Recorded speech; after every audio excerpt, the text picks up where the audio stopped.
It's been almost 4 months since we've seen a major update for Arma Reforger, with 1.3 being released on March 27th, earlier this year. I mean, a real update, if you don't include 1.4, which was mainly just the introduction of the workshop for PS5. Before that, it was the 1.2 update from June of last year.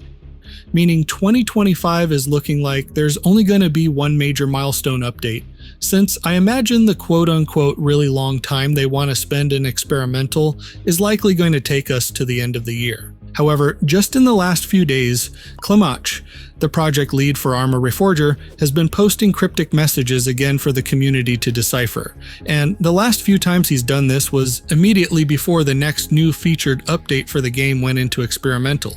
So what have the devs been cooking?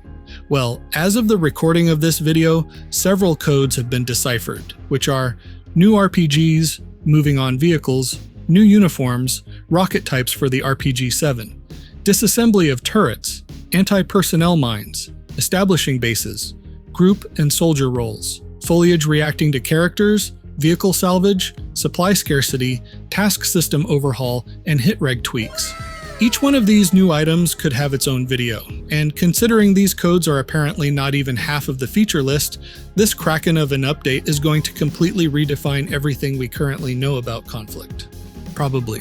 For example, the task system overhaul, group and soldier roles, and establishing bases sounds a whole lot like the next update is going to be getting the long-awaited HQ commander role and freeform base building feature. Without knowing too much about how these systems are going to work, I imagine it'll bring in some much-needed structure, direction, and variability to the gameplay flow. I recently had the pleasure of having a conversation with Klamacz several weeks ago, and here's what he had to say about it. Earlier mentioned about how 1.3 update kind of really changed things up and made Reforger a new game. Can the same be said about commanding and freeform base building? And how would that change the way we play Conflict? Yes, I think it will, yes.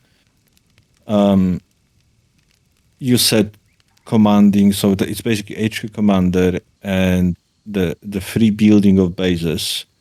Those are just two features which are in the roadmap. I think they are slightly explained there. There are some, sub points, but actual dev items or features as we keep track of them, there is a lot more.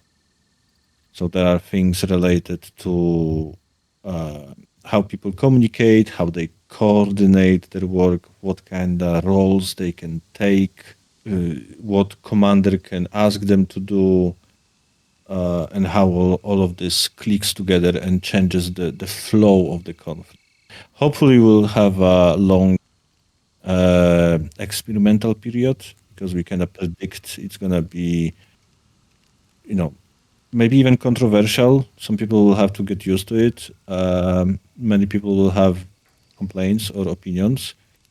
So we expect to have a longer experimental period with that version to be able to handle and process that feedback. And with supply scarcity, vehicle salvage, AP mines, and disassembly of turrets, it really seems like the battlefield is going to look very different. With vehicle salvage and supplies being scarce, the pace of things may be forced to slow down if vehicles are no longer disposable. Disassembly of turrets sounds like we'll be able to carry around heavy machine guns and mortars in separate parts and assemble them. AP mines are going to make sprinting around the battlefield everywhere you go a really stupid idea. Loadouts might be tied to specific roles, and freeform base building might make scouting for enemy locations necessary in order to progress through the island. It's still not clear what the map is going to look like, if the bases we're familiar with now are going to go away entirely, or if they'll be repurposed in some way. I can't imagine locations like Military Base Levy or the airfield would not be primary objectives. With that said, something else that Klamacz said during our conversation caught my attention as well, and it has to do with their ultimate vision of Conflict. Specifically, how long Conflict matches would ideally last. I don't think it should have any time limit. I think the success of this game as a platform, as a sandbox, will be when those sessions don't end.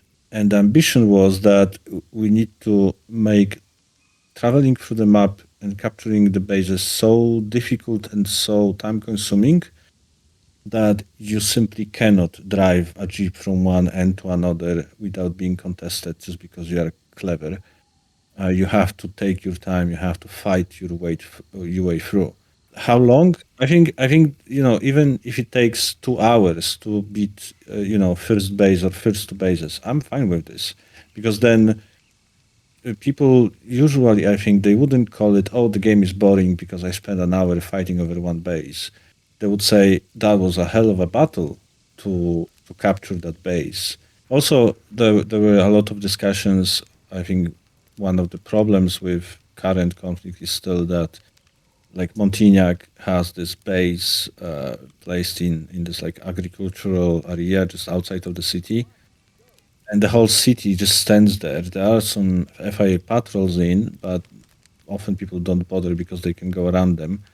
So we're just kind of running those AI inside the city and nothing happens with them. It's a waste.